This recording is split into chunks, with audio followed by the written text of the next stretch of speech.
Good evening, Saudi Arabia. This is Ron Burgundy, along with my co-anchor, Miss Veronica Corningstone. Veronica, could you tell us what the intelligence test use is? Well, Ron, the use of intelligence tests are to measure someone's mental age compared to their actual age by linking their performances on tests to numbers and others' performances. Wow, that's very interesting, Veronica. Now to Champ for some history. Thanks, Ron. Alfred Binet first developed intelligence tests to help decide which students would have difficulty in school in the early 1900s. Him and his colleague, Theodore Simon, began developing a number of questions focusing on things like memory, attention, and problem solving. These questions determined which students would be successful in school. Brick, what are you doing?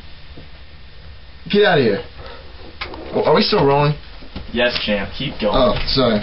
Binet saw that some kids could answer more advanced questions, and he then developed the mental age concept. And this test or concept was called the Binet-Simon scale. This Binet-Simon scale started to link age to mental age, with average IQ being around 100. Binet stressed that intelligence was too broad for a number just to classify. Louis Terman took Binet's original test and standardized it using American samples later in the 1900s. This test was called the Stanford-Binet Intelligence Scale and was soon the standard intelligence test used. This was adapted in 1916, and that was the same year the Boston Red Sox won the World Series. In 1917, during World War I, the Army needed ways to test the IQ of soldiers, and these were called the alpha and beta tests. In 1917, the year this test was developed, the Buckeyes won the Big Ten in football. Following the war, tests were then made to measure the IQ of immigrants coming through Ellis Island. Later, in 1955, the Wechsler tests were developed, and this is the accepted test today. 1955, by the way, was the same year the Syracuse Nationals won the National Basketball Association's championship. Thank you. Now back to you, Ron and Veronica. Thanks, Champ. And now a word from our sponsors. Download Cantaloupe Wire and you'll get instant hits such as this. Gonna find my baby, gonna hold her tight, gonna grab some afternoon delight. My motto's always been when it's right, why wait until the middle of a cold dark night? When everything's a little clearer in the light of day, and you know the night is always gonna be there anyway.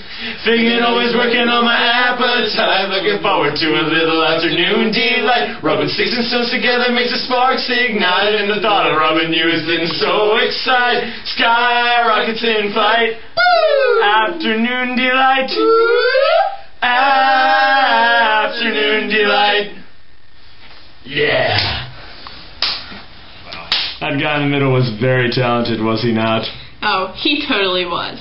Now to Brick for the pros of intelligence testing. Brick, what are you doing sitting at the main news desk? Hi, I'm Brick Tamlin, and today I've got the pros of intelligence testing. They've been tested repeatedly and extensively to be a fairly good predictor or measure of school achievement or ability. They're very reliable and provide similar results when taken months apart, because they have been refined after years of students repeatedly taking the tests. They can make accurate placement predictions for gifted as well as learned or disabled / intellectually challenged students. Types of questions and ways in which tests are distributed and administered are identical in all instances.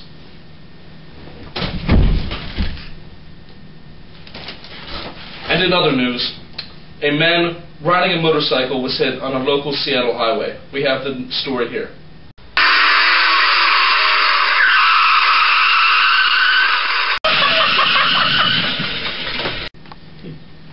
Great story. Compelling and rich. Now to our reporter in the field, Brian Fantana. Thanks, Brick. And I'm bringing the cons. Minority and economically disadvantaged students tend to score lower on the intelligence test than other students due to the fact that they have less opportunities and are underrepresented in gifted and talented programs. Critics argue that current IQ tests are not guided by a plausible theory regarding how the brain actually operates and do not measure more contemporary ideas regarding what intelligence is. Inconsistent use of intelligence tests. Different school districts put different importance on standard intelligence tests, while others only give it a fraction of the importance of others. Cultural bias. Wording used may be more familiar to one social group than another. Heritability. Is that how you pronounce it? You can edit that out, right? Yeah, no. Okay. Alright. Measure of the degree to which a characteristic is related to inherited numeric factors. And now to commercials. In 2013, when the Earth's rotation came to a halt, declared all of North America a disaster area. My fellow Americans to come together. the world called on the one man who could make a difference. When it happened again, the world called on him once more, and no one saw it coming 3 more times. Now, the one man who made a difference 5 times before is about to make a difference again. Only this time, it's different. Who left the fridge open? Tug Speedman. Scorcher 6. Global meltdown. Here we go again.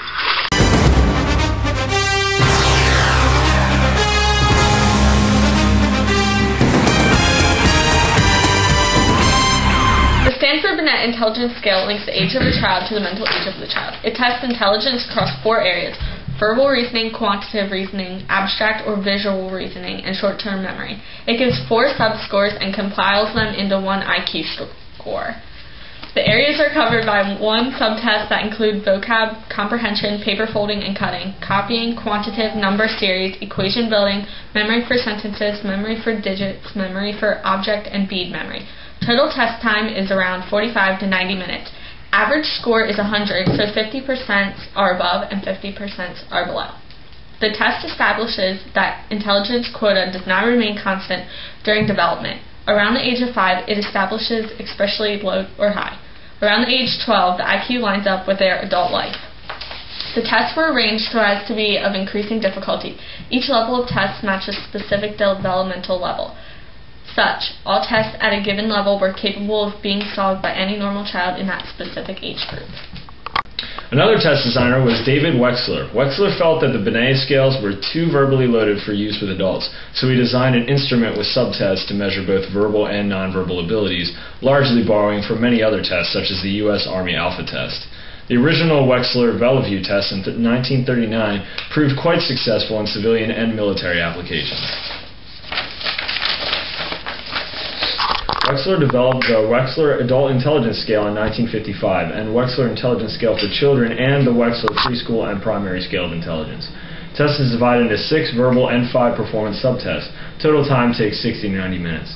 Used to assess the brain functions of those with neurological impairments. It is also used to determine the adult intellectual ability in classroom and determine organic defects.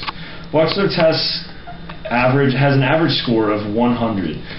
95% of people are between 70 and 130, 3% are below 70, and 2% are above 130. From all of us here at the Channel 7 News team, you stay classy, Saudi Arabia. Stay classy. Yep.